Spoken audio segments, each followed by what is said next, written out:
Dear viewers, welcome to our channel. Subscribe to receive more stories every day. I never expected applause. But I didn't expect the silence to hurt so much either. The auditorium echoed with camera flashes and scattered cheers as name after name was called. Proud families leaned over balcony rails, waving wildly and snapping blurry photos of their children walking across the stage. Few cried, some screamed, others whistled. I just smiled tightly and stared straight ahead. No one was waving back at me. I was 24, in a too-tight cap and gown I'd borrowed from a classmate who wasn't walking. My diploma said, Associate degree in nursing. My heart said, You did this alone. My name rang out through the speakers. Melissa Jane Carter, and I stood adjusting my crooked cap, then walked forward with all the dignity I could muster. My heels clicked on the stage. My fingers closed around the diploma cover. And I smiled again, for the camera I knew wasn't there. In the back of the auditorium I thought I saw someone standing, a flash of a silhouette, but it was just a man heading to the bathroom. I had no parents clapping for me, no bouquet of flowers waiting, no family dinner reservation to celebrate. Just a borrowed car, an empty voicemail box, and the quiet sting of being the daughter nobody expected much from. Growing up, everything was about Rachel. Rachel with the straight A's. Rachel with the violin recitals. Rachel with the Ivy League scholarship and her face on the family Christmas cards. And then there was me. Melissa. The one who struggled with algebra. The one who got suspended in 10th grade for slapping a boy who tried to grope her at lunch. The one who worked double shifts at Dairy Queen while Rachel went to prom in a rented limo. My parents didn't exactly hide their preferences. Dad used to joke, Rachel's going to be a senator someday. Melissa, maybe a manager at a gas station. Mom would smile with a tinge of pity when I brought home B+ report cards and say, At least you're trying, sweetie. Some people just bloom late. I spent years chasing their approval, straightening my hair to match Rachel's, joining clubs I didn't care about, trying to pretend I wasn't drowning in anxiety every time they compared me to her. But it didn't matter. Rachel was their investment. I was the afterthought. When I turned 18, I left. I didn't storm out in some dramatic blaze of fury. I simply packed a suitcase, left a short note, and got on a bus with $300 in tips I'd saved from waitressing. I enrolled in community college in a town 3 hours away. Paid my own rent in a sketchy basement apartment with spiders and water stains. Ate peanut butter sandwiches for dinner. Took classes during the day and worked at night. Home care shifts, nursing homes, hospitals, whatever paid enough to keep the lights on. No one called to check in. Not even once. Rachel was busy with her law degree. My parents were busy visiting her in New York and posting photos of brunches and Broadway shows on Facebook. I watched them from the distance. Always smiling, always perfect. And I convinced myself that I didn't care anymore. But graduation hit differently. Sitting in that sea of blue gowns, watching strangers sob into each other's arms, I realized how much I still wanted someone, anyone, to be proud of me. The day after graduation, I was back on a night shift at the county rehab center. That was life. No break, no champagne, no lazy summer vacations. Just 8 hours of turning patients, changing linens, and watching broken people try to put themselves back together. But that night something unexpected happened. I was doing rounds when I heard someone crying in room 9. It was a woman, maybe early 40s, curled in the corner of the bed, shaking. She wasn't on my patient list, she'd just checked in. I knocked softly. Hey! Do you need anything? She looked up, mascara streaked and eyes puffy. No, I'm fine, she whispered. But her voice cracked. Checked her chart. Claire Benson, 45. Alcohol dependency. Admitted for detox. I didn't press. Just grabbed a fresh blanket and sat with her a few minutes while she sobbed. I had it all, you know, she said. A husband, house, 2 kids. I blinked and it was gone. I nodded silently. Before I left the room, she said, You're not one of those who judges, are you? No, I replied. I'm one of those who listens. She smiled weakly. You're good at this. It wasn't much, but it was something. And that night I cried too, but not because I was sad. 'Cause someone finally saw me. A month passed. Then two. One afternoon, I was flipping through the mail at the nurse's desk when I saw a name that stopped me cold. Rachel Carter. It was a chart for a new patient. Acute mental distress. Admitted by emergency services after a public breakdown at a courthouse. My hands trembled as I picked up the intake form. It couldn't be my Rachel. Right. But it was. I saw the birth date. The emergency contact. The Harvard Law crest on the attached insurance. She'd been admitted to my facility. And she was listed as my patient. She didn't recognize me at first. I walked into room 11 and found her sitting by the window, staring outside like she was watching something that wasn't there. Her hair was thinner, her skin pale. She looked smaller than I remembered. Rachel, I said softly. She turned and froze. Melissa. He nodded. She looked like she'd seen a ghost. Waited. Let her speak first. They told me my nurse would be here in a few minutes, she stammered. I am your nurse. She blinked. You're working here. I nodded again. Professional. You became a nurse? She asked, like the idea had never once occurred to her. Yes, I said. Graduated last spring. There was a long silence between us. Then she whispered, I'm not well. I swallowed hard. Then you're in the right place. Over the next few days, I pieced together her story. Rachel's marriage had crumbled. Her husband had been cheating for years. Her prestigious law firm had pushed her out after a failed case turned into a PR nightmare. She'd developed severe insomnia, anxiety, and a dependence on Adderall and wine just to function. When it all collapsed, she tried to keep it together. But at a custody hearing, she'd stood up in the middle of the courtroom and screamed at the judge. That's when the ambulance was called. And now she was here. No makeup, no pearls, no Ivy League pride. Just my sister at rock bottom. Rachel didn't speak much during her first week at the facility. She was polite, distant. She asked to be assigned to a different nurse. I said that would be up to the rotation board, knowing full well we were short-staffed and I wasn't going anywhere. On day 5 I brought her lunch. Standard tray. Bland chicken, soggy green beans, a fruit cup. She pushed it aside. You really stayed in school all these years? She asked suddenly, eyes fixed on the window. He nodded. Part-time. It took longer than it should have. She bit her lip. Mom and Dad never mentioned. They wouldn't have. We haven't spoken in years. There was a long pause. Her fingers traced the edge of the tray. They always said you wouldn't finish. I didn't respond. What was the point? They told people you were working retail somewhere, she added, quieter now. I didn't know you were this. This, echoed.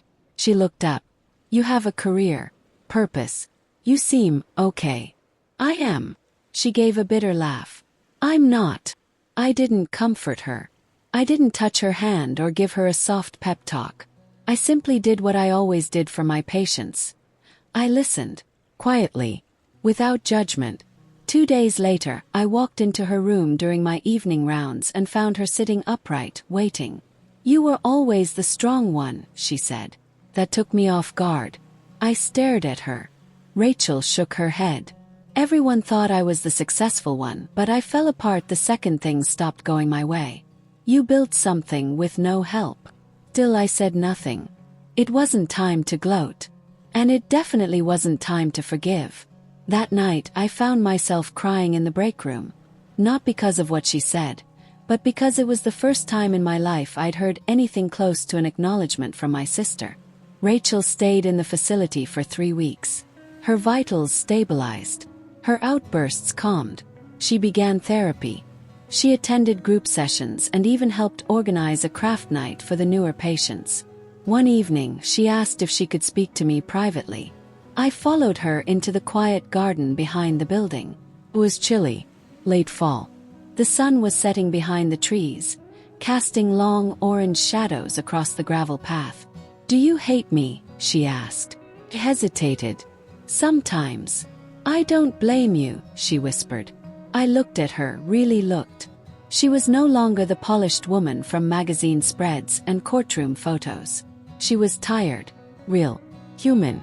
I envied you, you know, she added. And blinked. What? You were always honest. You didn't fake things like I did. You weren't afraid to walk away. I always stayed where I was praised. She pulled something from her pocket. A photo, wrinkled, folded in half. It was the two of us as kids. I remembered that day.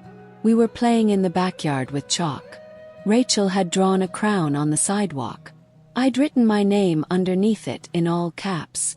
I kept this, she said. It reminded me there was a time when we were close. I took the photo silently. My throat burned. I know I can't undo anything, she continued. But I'm sorry. I truly am. I gave a small nod. She turned to leave but then paused. Mom called. That stopped me. They know I'm here, she said. They know you're here too. And they want to talk to you. I exhaled slowly. Of course they do. Now that I matter. Rachel didn't argue. She just looked sad. They miss you. No, I said. They miss the version of me they never bothered to know. Rachel was discharged a week later. She left a note in my locker. No dramatic goodbye. Just a simple thank you. I kept it folded in my wallet. Few months passed. I didn't hear from her. I assumed that was it. Then one Tuesday afternoon my phone rang. It was a number I didn't recognize. I answered out of habit, expecting a patient call or pharmacy mix-up. But it was my mother. Her voice was cautious, measured, like she wasn't sure how to start the conversation. Melissa, she said. It's Mom. Froze. I was standing in the supply closet, holding a box of surgical gloves. We heard about Rachel, she continued. She told us everything. And about you. I said nothing. We didn't know what you've been doing, what you've accomplished. Still silence. We're in trouble, Melissa. There it was. The real reason for the call. My father had suffered a stroke 2 weeks earlier. Rachel, still recovering emotionally and financially, was unable to help. Their insurance was a mess. Their savings depleted. They needed someone who understood the medical system. Someone with access. Someone they could count on. They needed me. My mother's voice trembled as she said it. I know we haven't been supportive. I know we failed you. But we're asking for your help. I should have hung up. I should have said no. I should have told her to call the daughter they actually cared about. But instead I sighed and said, where is he being treated? There was a pause. A quiet, stunned kind of relief. You'll help. I'll make some calls, I said. But don't mistake this for forgiveness. I understand. I'm doing it for the man who used to drive me to school before he gave up on me. And for the little girl who still wishes someone had clapped at her graduation. My voice cracked on that last sentence. Melissa, I have to get back to work. And I hung up. I spent the next few days coordinating a transfer for my father to a better rehab facility. I made calls to the insurance, helped them file emergency extensions, and even emailed 2 old professors for specialist referrals. Rachel called to thank me. I told her I didn't do it for them. I know, she said. You did it because it's who you are. And she was right. I wasn't the successful one because of money or degrees. I was successful because I had become the kind of person who could show up when it mattered, even when no one had shown up for me. 2 weeks after I arranged my father's transfer, I got a handwritten card in the mail. No return address, just my name in neat cursive I instantly recognized. My mother's handwriting. Inside, a folded piece of stationery and a photo. The photo was of Rachel and me as children again, but this time taped next to it was a picture from my graduation ceremony. One I didn't know existed. I stared at it. There I was, frozen mid-smile, cap on my head, diploma in hand. I didn't remember anyone taking it. But there it was, clear, well-framed, unmistakably real. There was only one line written beneath it. We should have been there. That was it. No excuses. No long apology, just a sentence that hit harder than I expected. I sat on my couch, the card open in my lap, the photo trembling between my fingers. The photo wasn't enough to erase the years, but it was something. Crack in the wall. A month later I got another call, this time from Rachel. "I've been offered a position at a non-profit," she said. "Legal aid work. Not glamorous, but I think it's good for me." "I think so too," I said. He paused. "Do you want to come visit sometime?" I considered it. "Maybe." She didn't push. Just said, "You know, every time I think about everything that's happened, I keep wondering when the shift happened. When you stopped being the little sister I needed to keep up with, and became the woman I look up to. That quieted me." Then she added, "I used to think I was the strong one. Now I realize I was just protected. You were strong because no one protected you." I didn't cry, but something inside me settled. A week after that call, I was back at work when one of the interns approached me at the nurse's station. "Hey, someone's asking for you in the lobby. Says she's your mom." Blink. "What?" "She's holding flowers." I walked slowly to the front, not sure what I'd see. But there she was, my mother, standing nervously in her beige cardigan, holding a bouquet of daisies. She looked smaller than I remembered. Not old, just humbled. "I hope it's okay that I came," she said. I nodded, unsure of what else to do.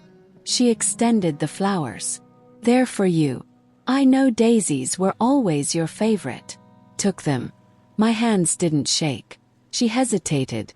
"Can we talk?" We sat outside on the bench near the fountain. She kept her hands folded in her lap the whole time, occasionally looking over at me like I might disappear if she blinked. "I was wrong," she said after a long silence. "About so many things." I let her speak.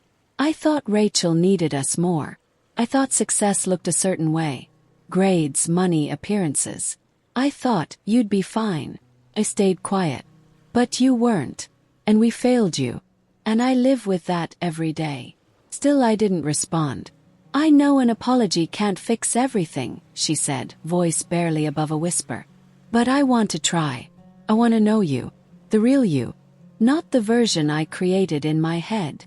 That cracked something in me. Not forgiveness exactly, but the willingness to try." "I don't need anything from you," I said honestly. "Not money. Not approval. But if you're willing to learn who I really am, then we can start there." She nodded quickly. "Yes, please." And so we did. Slowly, cautiously. One call at a time. One lunch every other Sunday. One photo texted from work, one recipe shared. Healing didn't come with fanfare. Came with effort. With showing up again and again, even when it was awkward. Even when we didn't know what to say. One night Rachel and I hosted dinner together. Just the three of us. I made lasagna. She brought wine. Our mom brought a framed copy of my graduation photo and set it on the kitchen counter. At the end of the night she said, "I'm proud of you, Melissa. I wish I'd told you that sooner." I simply said, "Thank you." But inside something finally let go. Not all stories end with revenge. Some end with recognition. Some end with the very people who once doubted you. Sitting at your table, learning your favorite dish, asking about your day. And some stories don't really end at all. They begin again. I never became a CEO. Never wore fancy suits. Never made headlines. But I became something more. I became someone strong enough to rise without applause. And steady enough to help the very people who once stood in my shadow and called it failure. 'Cause they were wrong. And I proved it. Not with words. But by becoming the woman they never saw coming. Dear viewers, thank you for watching. If you like this story, please subscribe to our channel to receive more stories every day. Share with us what you think of this story and tell us where you're watching from.